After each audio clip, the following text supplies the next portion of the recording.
Hello everyone. So after a very long time, I think after about a gap of 3 months, I'm posting a video.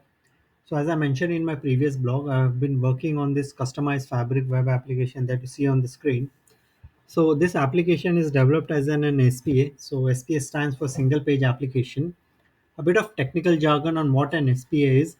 So in an SPA, what happens is that the application loads an HTML page and dynamically updates the content of the page as the user interacts with the page rather than loading the entire page from the server. So this improves the overall user experience and reduces the server load. The focus and motivation behind for developing this web application has been more inclined towards providing quick insights into the various aspects of the Fabric tenant artifacts. Nothing fancy in terms of the visual appeal as such in this application.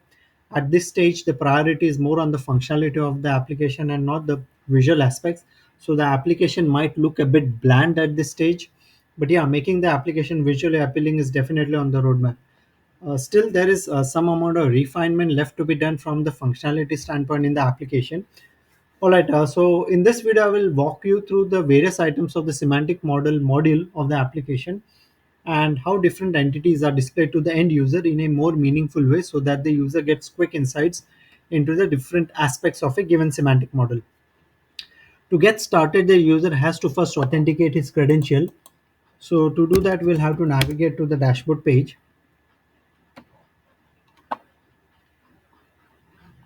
So if the user tries to access the dashboard page without authenticating his credentials, so there's a pop-up asking him to authenticate himself. So the dashboard page says that please click the fetch latest data on the toolbar. So there's a fetch latest data here.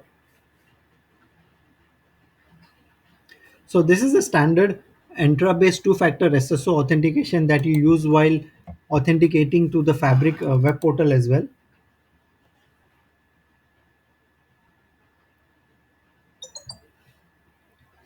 So you'll have to authenticate through the Authenticator app as well. So once you're authenticated, the application would load all the tenant artifact metadata on the dashboard page along with the all the menu options.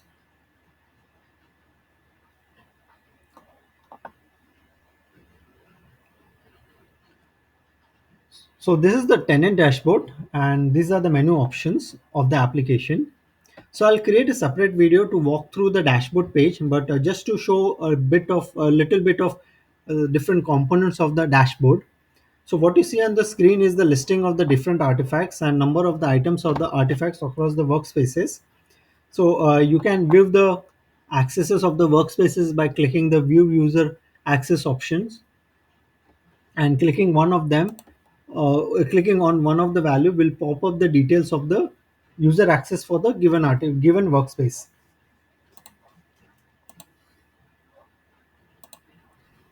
But so if you click one of these values of the for a given artifact, it will pop up the details of the artifact details in a new pop-up window. So for example, if I click on the let's say let's click on the semantic models only. So here it loads all the semantic model details of the given workspace. And if I click on this medallion architecture semantic models, it will list all the semantic models for the medallion architecture workspace. Now, if you want to view the artifact metadata in a graphical format, you can do that by clicking on the artifact charts. So what you see on the screen is the tree map that displays the distribution of the workspaces in the tenant. So what I have in my tenant are two different medallion architecture with almost similar name, but I think there's only a space difference between the two names. So that's why you have this two workspaces with the similar names.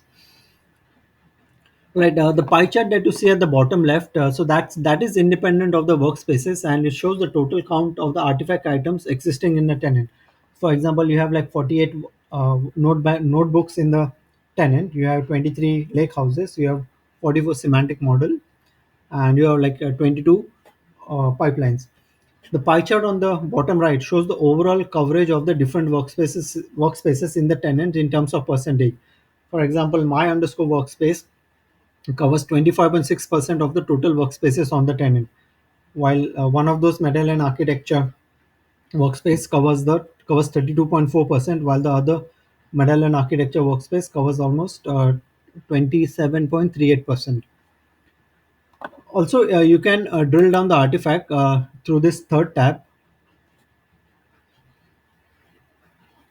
So the chart at the top displays the count of the items of an artifact across the workspace in a form of a bar chart. For example, if there are 43 items, 43 different items in my underscore workspace. So when clicking on those on that specific bar chart, the application displays the number of items, number of artifacts, along with the count of items in the or items of those artifacts in a bar chart format.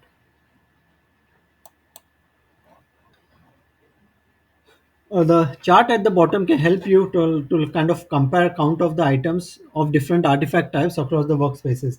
For example, let me first uncheck all these items. For example, if I want to compare the number of lake houses against warehouses, I can do that by selecting the lake house and the warehouse item point. Now, if I want to compare lake houses and warehouses with data pipelines, I have to just select the data pipelines.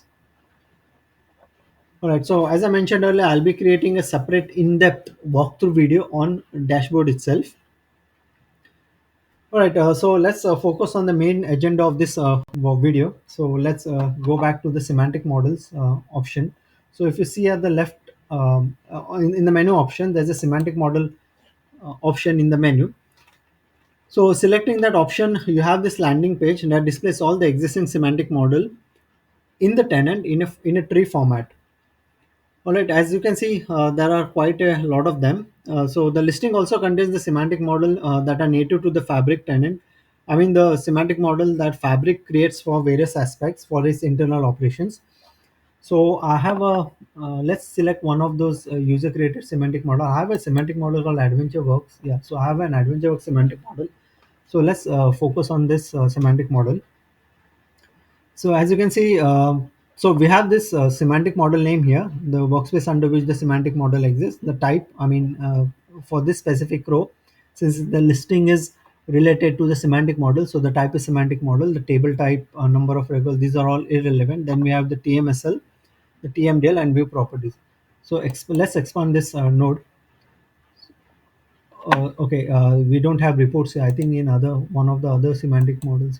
Yeah, so okay, so we have this report here. Okay, so expanding the semantic model node, we have two different item types. One is the reports and the tables.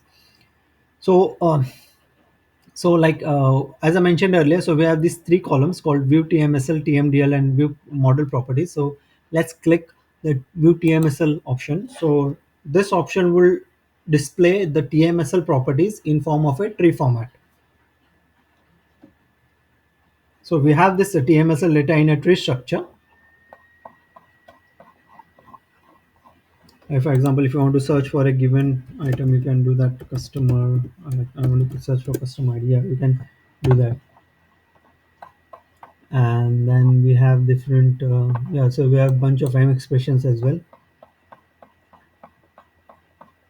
Yeah. So we have this TMSL data. Then we have this TMDL data. So clicking on this option will display the TMDL data in form of a TMDL data for a given semantic model. Yeah, so we have this M expressions for this specific semantic model.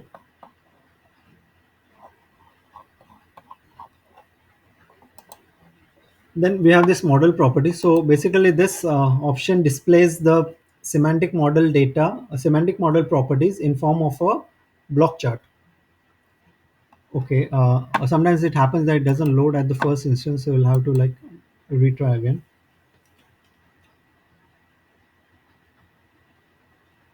Okay.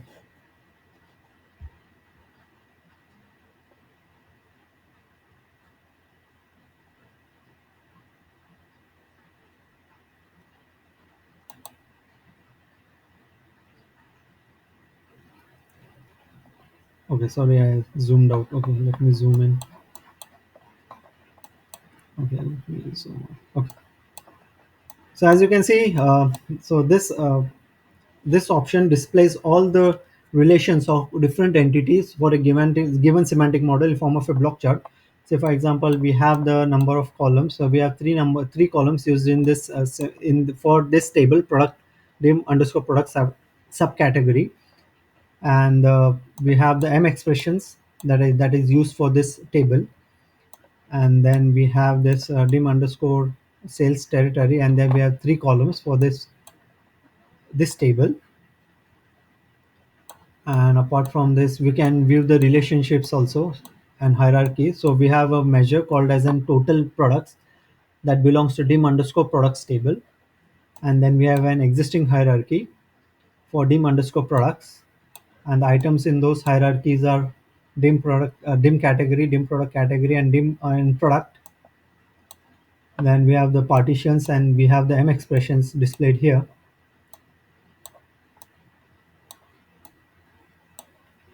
And then we have seven columns that belongs to dim underscore product table.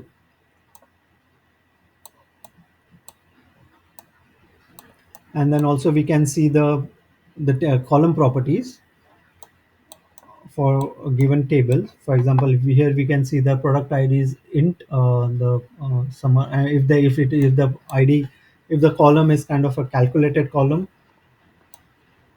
So since it's a regular column, so we have this summarized by none. And then we can view the relationships as well.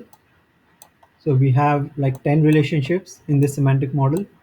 We have product category, product subcategory, customer to fact sale, product to fact sales, and so on and so forth. And then we have this other model properties.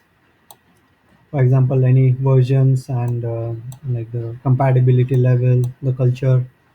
So what I'm planning to do here is that I'm planning to create an export button so that it becomes more so that this block chat becomes more um, sensible, because what is happening here is that the data looks more cluttered. So it's better to have an export option where the user can have the flexibility to export this data into a PDF or like into a paper print. So I'll be have a print or an export option implemented in this for this property. All right, so let's move on to the next option is the number of reports. So here it lists down the number of report existing in that specific semantic model. So as there's only one report, and if you look at the other column properties, so those are of course not applicable for at the report for the report option. So clicking on the report option, report name, it will display in the new popper. It will display additional properties of that report. For example, it displays the number of pages, number of views of this report, who created the report and when it was created, the refresh status and the date. And then we have these two properties: view report details and view actual report. So view report details will display the number of different items in the report in terms of visuals, the measures, columns used in the report. So I have a different menu option called as a reports. If you look at the left here, so there's a reports option here. So I'll create a separate video wherein I will give a detailed walkthrough for the reports option. uh, and apart, I just want to show one thing here. So if you see this view actual report, so if you select this option, what happens here is that you can view the report in the application itself. So you don't have to navigate back to the fabric application to view the report. But again, all this depends on the underlying privileges you have that for the specific report.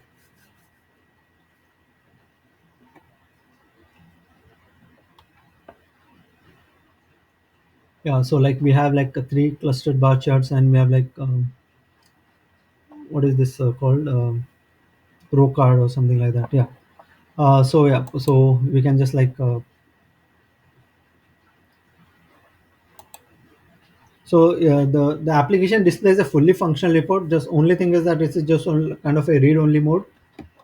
If there are any existing filters, those also get displayed, but at this stage for this report there are no existing filters, so that's why you don't see any filters here.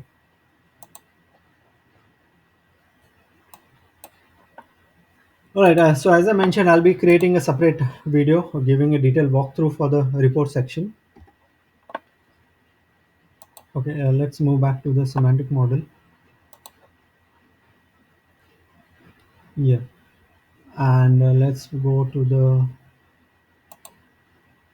number of tables here. Okay. Yeah, so here we have the number of tables that exist in the semantic model. So at this for this semantic model, we have 7 tables: 1, 2, 3, 4, 5, 6, 7 tables. And then the type of the table, number of regular columns in that table, number of calculated columns if the table is hidden, the storage mode. As TMSL is not applicable for at the table level, so that's why we have this not applicable uh, text here. And we can view the TMDL for the given table. Yeah, so this is at the TMDL at the table level.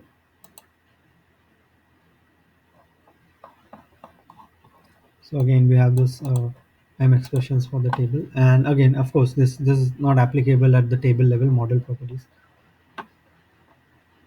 All right, yeah, and clicking on one of these this table names, so it will there'll be a new pop-up wherein you can view the column name, column, the number of columns, type of the column, and the property of the column, whether it's hidden or it's visible, and you can search for a given column as well. Name. I mean, this search can come in very handy when number of columns are quite large. For example, like product sales has like 13, I think, 13 columns. So yeah, so if you want to quickly view a property of a given column, you can do that through that search option. So I don't have an calculated table as such in this semantic model. I think I have to select one of these fabric semantic models. So since this is a fabric semantic model, so all these TMSL, TMDL, and model properties are disabled. Yeah, and apart from this, yeah, as you can see, this is one uh, table that is a calculated table. It's an hidden format, and there's another table, calculated table, and it's sorry, this is not hidden. Well, this is hidden. All right, when you hover one of this calculated table, you can view the expression that was used to create the table. Right, so this was the expression that was used to create the table. And view reports. You can view the reports. Yeah, you can view the reports. This as well is the fabric created semantic model. Yeah. So if you hover here, we can view the underlying expression that was used for the semantic, and also if you can view the properties of the given table. Okay, so we have number of calculated columns was 1 in this table. So we have number of calculated column was 1. All right, and apart from this, yeah, this all of these are like search functionalities that you have in the listing. For example, if you want to search for a given table type, a blanks means like NAs. So you don't. So if you want to search only for calculated columns, calculated tables. So all of these tables, you can just like expand. So we give a list of all the calculated tables that exist in the semantic model. So select all. Okay.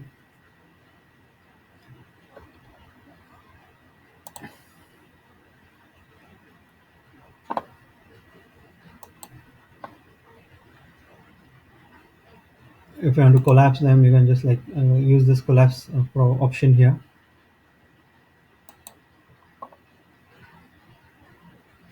Okay, and then if you want to search for columns, or search for tables whose number of regular columns are maybe, for example, 2. All right, you can just say 2. It will list all the columns whose number of regular columns are 2. All the tables, I mean, you can just expand, use this expand option. Yeah, so you have all these tables whose number of regular columns are 2. Then again, you have like multiple options, multiple filter options, so 1 and 2.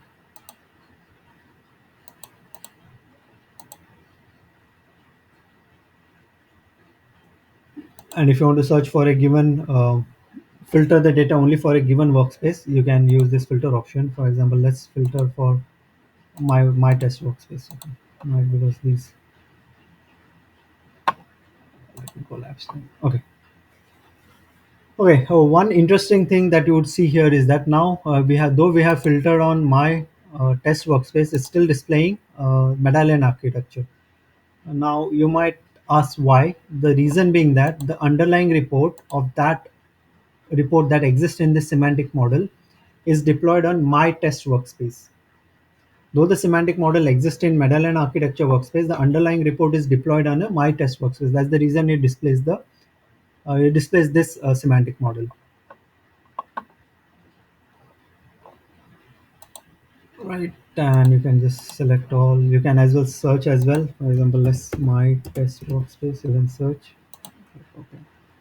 So it's basically the same filter that we had earlier. Just select all.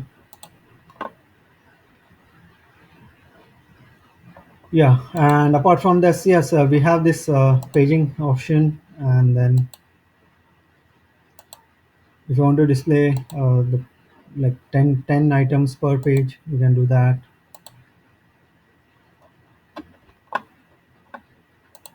If you want to display the maximum number of items that can be displayed on a given page is 25.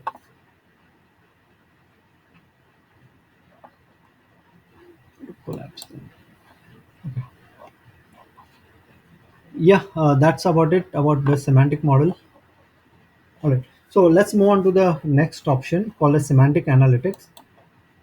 So semantic analytics is basically an borrowed idea from Vertipack analyzer. So I try to mimic the same existing features from the Vertipack analyzer. So I hope I'm so this would basically help get users more insights into the given semantic model. So in this option, you can analyze only one single semantic model at a given time. Like there's no multiple semantic model as such that can be analyzed at one time. So it's always going to be only one semantic model. You can search the semantic model here. Sorry, workspace. I beg your pardon. It should be workspace and only a single semantic model of that given workspace.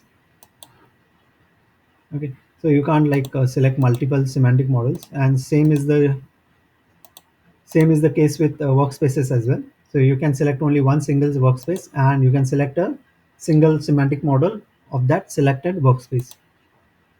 So let's analyze the same semantic model.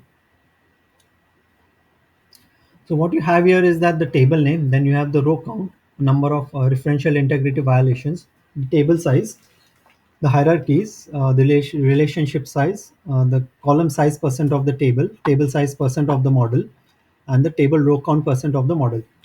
So basically, what this listing does is that it displays the table size in terms of MB. So dim customer is taking over 7.18 MB.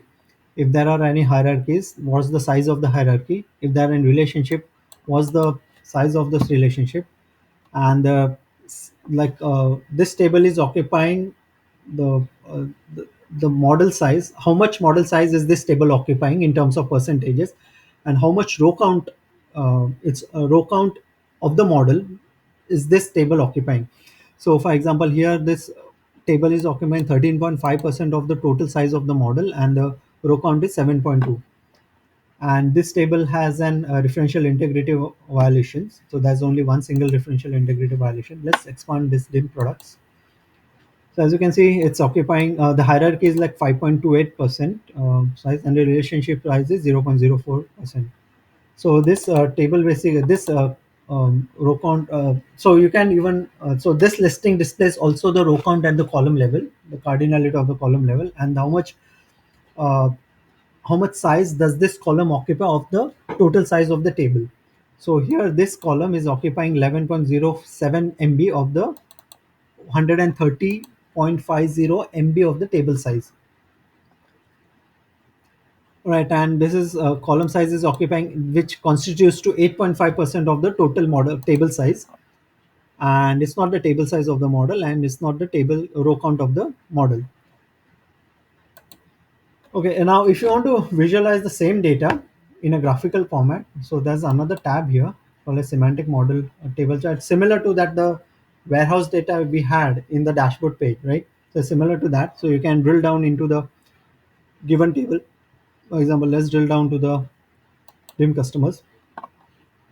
So it's the same data but in a graphical format. So we have 654 rows, that's 10,000 account number, customer ID, and so this last name, right? So this last name occupies 6.2% of the uh, table size of the table, and this column occupies 44.1% of the total size of the table, while this occupies 49.7. And here it's these two columns, account number and customer ID, they occupy 100%, and while this constitutes to 6.4% of the total row count of the table. At the bottom, what you see is the table size percent of the shared model. To table size percent share of the model. So here dim customer, with dim products. So it covers almost 71.1% of the total size of the model, with the second highest being dim customers. But if you look here, in terms of table row count, so dim, which is this column. Oh, sorry, I beg your pardon. I got confused with the colors. Sorry. So fact sales covers almost 71.1%, and of the total size of the model, and fact sales covers 84.7% of the total row count of the model. All right. So similarly, dim customers covers almost 13.5% of the total size of the model, and number of the row count, it covers almost 7.2% of the total row count of the model. Right. And if you want to view the total size of the model, you can just click this option and it will show the total size of the model. So the total size of the model is 5331 MB. So if you do the summations, for example, let's do the summation of dim customers. So let's take an example of this column size. So 49.7 plus 44.1 plus 6.2 comes to almost 100%.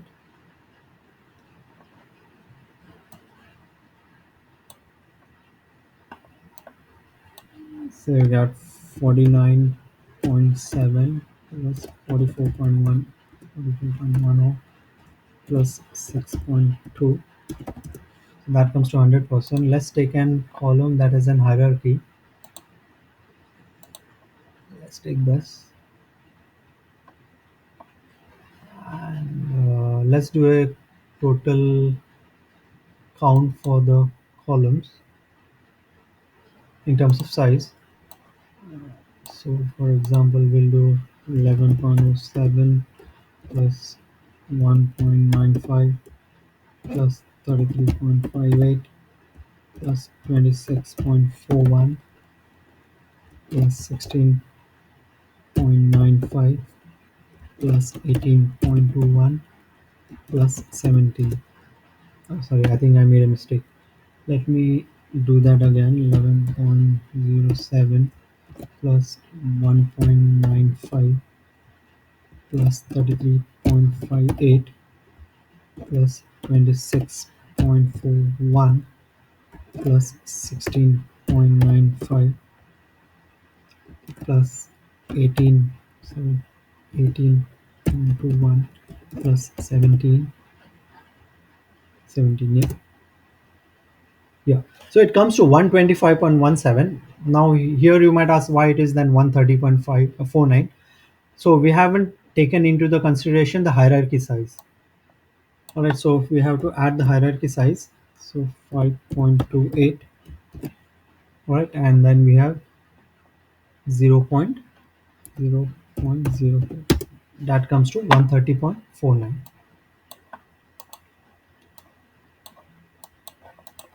All right, so that's about it about walkthrough for this semantic model module. So as I mentioned, like if you go to back, if you in the dashboard also you can view the same data, like not the semantic analytics data, but the semantic models. So when you click on one of the semantic model, it will display the same details for that given workspace. So in this menu option, you can see the listing of all the semantic model across all the workspaces, but here it is specific for a given workspace.